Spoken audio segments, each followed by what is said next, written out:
ذرا سوچیں، آپ ڈنمارک کے شہر کوپن ہیگن میں ہیں۔ ہر 5 منٹ کی واک پر ایک صاف ستھرا پبلک ٹوائلٹ موجود ہے، سڑکیں بالکل ہموار ہیں، ٹریفک میں کوئی شور شرابہ نہیں، کوئی ہارن نہیں بجا رہا۔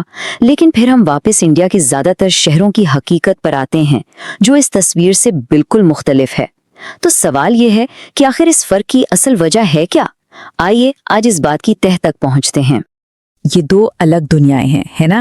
ایک طرف کوپن ہیگن ہے، جہاں صفائی اور ترتیب ہے، پیدل چلنے والوں کو عزت دی جاتی ہے اور سڑکوں پر کچرے کا نام و نشان تک نہیں۔ اور دوسری طرف ہمارے شہر ہیں، جہاں کچرے کے پہاڑ، مسلسل ہارن کا شور اور اکثر جگہوں پر فٹ پاتھ کا غائب ہو جانا، یہ سب روز کا معمول ہے۔ تو کیا یہ صرف اتنی سی بات ہے کہ لوگوں میں سیوک سینس یا شہری شعور کی کمی ہے؟ کیا کچھ لوگ پیدائشی طور پر ہی زیادہ مہذب ہوتے ہیں؟ یہ وہ سوال ہے جو ہم سب کے ذہن میں آتا ہے، لیکن سچ پوچھیں تو اصل حقیقت اس سے کہیں زیادہ گہری اور پیچیدہ ہے۔ عام طور پہ یہ سمجھا جاتا ہے کہ سارا مسئلہ لوگوں کا ہے، لیکن یہ خیال دراصل صرف ایک غلط فہمی ہے۔ اصل جڑیں کہیں اور ہیں۔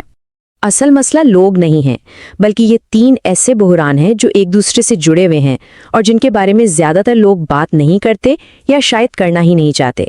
آج کا ہمارا تجزیہ انہی چھپی ہوئی وجوہات کو سامنے لائے گا۔ تو آخر وہ اصل وجوہات ہیں کیا؟ آئیے ایک ایک کر کے ان 3 بڑے بحرانوں سے پردہ اٹھاتے ہیں، جن میں سب سے پہلا ہے سماجی مسئلہ۔ پہلا بحران ہے سماجی بوسیدگی کا۔ ہمارے معاشرے میں ذات پات اور طبقاتی تقسیم کی جڑیں بہت گہری ہیں۔ تاریخی طور پر صفائی ستھرائی کا کام ایک مخصوص ذات سے جوڑ دیا گیا، جس کی وجہ سے یہ ذہنیت بن گئی کہ صفائی کرنا تو کسی اور کا کام ہے، اور اسی سوچ کا نتیجہ ہے صفائی کرنے والوں کو وہ عزت نہیں دی جاتی جس کے وہ حقدار ہیں۔ اور یہ سوچ ہماری زبان میں بھی نظر آتی ہے۔ کتنی عجیب بات ہے نا کہ جو لوگ ہمارا پھیلایا ہوا کچرا اٹھاتے ہیں، ہم انہیں ہی کچرے والا کہتے ہیں، حالانکہ کچرا تو ہم خود پیدا کرتے ہیں۔ یہ چھوٹی سی بات ہمارے معاشرے میں صفائی کے کام سے جڑی لاتعلقی کی بہت گہری عکاسی کرتی ہے۔ اچھا، سماجی سوچ تو ایک پہلو ہے، لیکن فرض کریں کوئی شہری ذمہ دار بننا بھی چاہے تو کیا ہمارا سسٹم اسے ایسا کرنے کا موقع دیتا ہے؟ اور یہیں سے شروع ہوتا ہے ہمارا دوسرا بڑا بحران، ایک ٹوٹا ہوا ناکام سسٹم۔ اب ذرا اس ناکام سسٹم کی چند مثالیں دیکھیں۔ پبلک ٹوائلٹس اتنے گندے ہوتے ہیں اور ان میں پانی تک نہیں ہوتا کہ اکثر ان پر تالے لگا دیے جاتے ہیں۔ نتیجہ، لوگ کھلے میں پیشاب کرنے پر مجبور ہو جاتے ہیں۔ فٹ پاتھ پر چلتے چلتے وہ اچانک ختم ہو جاتے ہیں۔ فلائی اوور بغیر کسی وارننگ کے 4 لین سے 2 لین کا ہو جاتا ہے۔ ایسے ماحول میں کوئی قوانین پر عمل کیسے کرے؟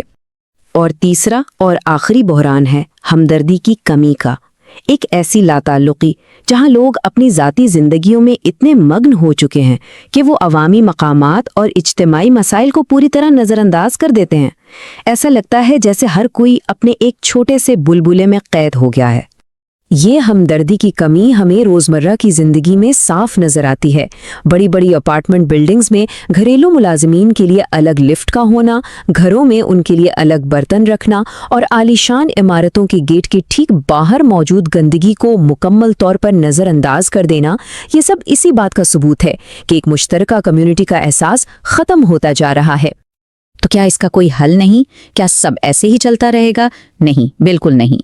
اب جب ہم نے مسائل کو سمجھ لیا ہے تو آئیے دنیا بھر کے ان کامیاب اور آزمودہ حلوں پر نظر ڈالتے ہیں جو تبدیلی لا سکتے ہیں۔ چلے کچرے کو الگ کرنے کے نظام سے ہی شروعات کرتے ہیں۔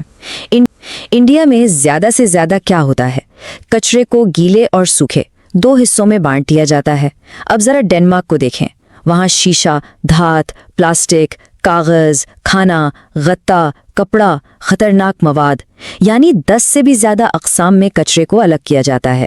یہ فرق صرف کچرے کا نہیں بلکہ ایک پورے نظام کی سوچ کا ہے۔ اور یہ دیکھیں، ڈنمارک اور جرمنی جیسے ملکوں میں پلاسٹک کی بوتلوں سے نجات کا ایک کتنا شاندار اور سادہ نظام ہے۔ جب کوئی پلاسٹک کی بوتل میں کوئی مشروب خریدتا ہے تو اسے تھوڑی اضافی رقم بطور ڈپازٹ دینی پڑتی ہے۔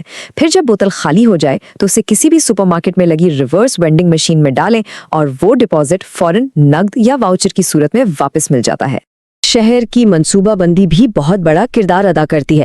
کوپن ہیگن کو ہی دیکھ لیں، وہاں 64% لوگ سفر کے لیے سائیکل کا استعمال کرتے ہیں۔ جب شہر سائیکلنگ اور پبلک ٹرانسپورٹ کو ترجیح دیتے ہیں تو اس کا سیدھا نتیجہ نکلتا ہے کم آلودگی، کم شور، کم ٹریفک اور ایک بہت بہتر ماحول۔